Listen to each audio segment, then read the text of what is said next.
Bill Belichick has won 5 rings with Tom. Max, do you think he'd rather have Rodgers? Of course. Listen, I love the way Bill Belichick thinks. Even being asked that question, he sees it as a problem to solve. Every new game as a problem to solve. Okay, we're facing this quarterback. How do I beat him? I've never had to face Tom Brady, Bill Belichick says, so I've had to try to figure out how to beat Tom Brady the same way as if I was facing him.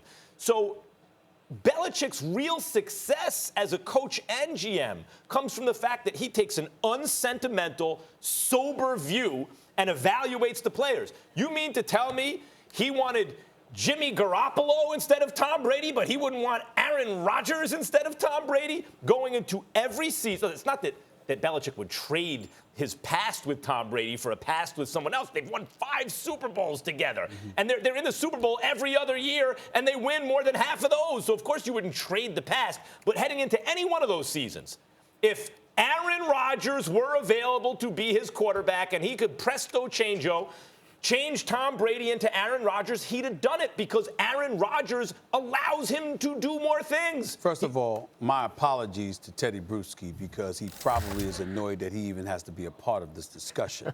So my apologies to him.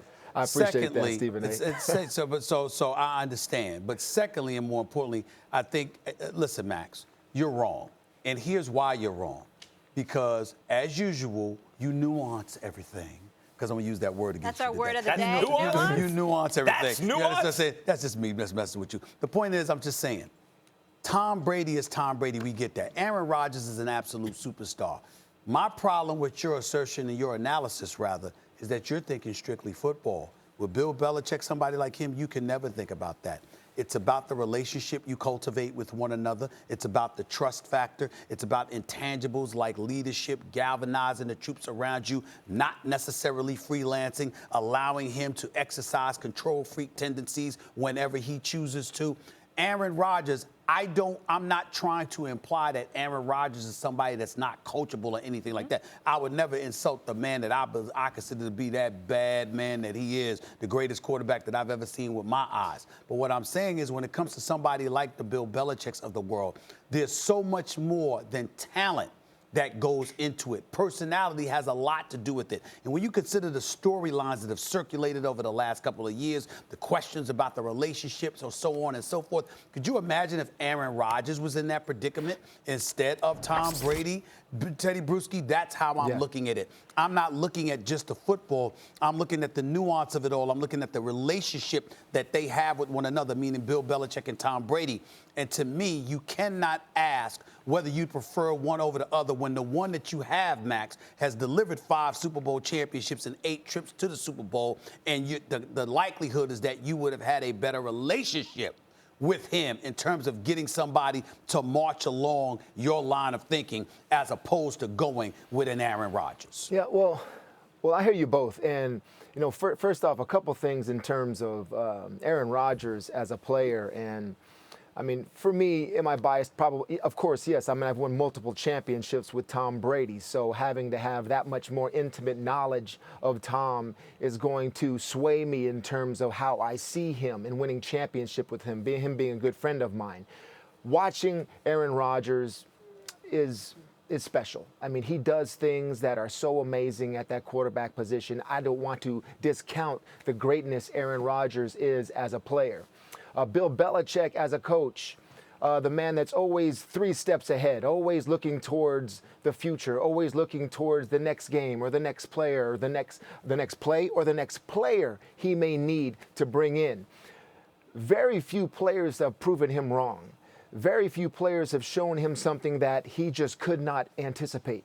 And Tom Brady is that one. For Tom Brady being able to go through the various draft picks being used, the 4th rounders, the 5th rounders, the 3rd rounders, the 2nd rounders, all on quarterbacks, seeing, I know what my coach is thinking. Knowing I know what he's thinking and he thinks I'm on my way out. And to continually prove his own head coach wrong to the point where you finally have someone that you think is the right person in Jimmy Garoppolo, but I go out there and win the MVP. So proving him wrong and making him stay, having him no choice but to say, all right, boom, I got to keep this guy because when have I ever had a 41-year-old MVP? That type of showing of the head coach takes a mental toughness that is rare. To play under Bill Belichick for 18 years has got to be a grind. That's what I'm saying. Do I think Aaron Rodgers could even survive that? I don't know. I don't know if there's many football players, even quarterbacks, yeah, those mentalities, to deal with Bill Belichick and the constant pressure that he puts on you for 18 years. That's the difference right there. Well, Teddy, the difference is Tom's done it. So it's all guessing about Aaron Rodgers. Do you think Aaron That's Rodgers would have lasted 18 years with Bill Belichick? It's hard. That's hard. It's impossible to know. No, with his I would say yes, though, because Matt. I think they would have such absurd, stupid success together. Because I think Rodgers is better than Brady. So whatever success he's had with Brady, he had more with Rodgers. But how do you think Rodgers would have taken it when a second-round pick was used for a quarterback? Probably he would have been motivated by it, and good luck taking Aaron Rodgers' job. How do you think, let me ask the question too, Max. How do you think Aaron Rodgers would have taken it if all the reports were circulating that Bill Belichick wanted you gone because Jimmy Garoppolo He may not have had Brady's longevity. It's possible. It's unknowable. My point, that's why I think about it like this, Teddy. Going into every season, had he had the choice, I can get that guy or I can bring it, I think he'd have swapped. Because it's like when they asked him about Lawrence Taylor. Let's not forget, Bill Belichick was the defensive coordinator for the New York Football Giants when LT was in his prime and essentially the captain of the defense. LT was a difficult personality in certain ways, right? The drugs off the field, etc. But Bill Belichick, looking at each game like a problem to solve, says, him, LT, that's the best I've ever seen. I want that guy. Even now, try to bring up anyone else and compare him to LT, see what Belichick says. And I believe going into any given season, if he had the choice to get Aaron Rodgers, he'd do it. He's the LT of quarterbacks.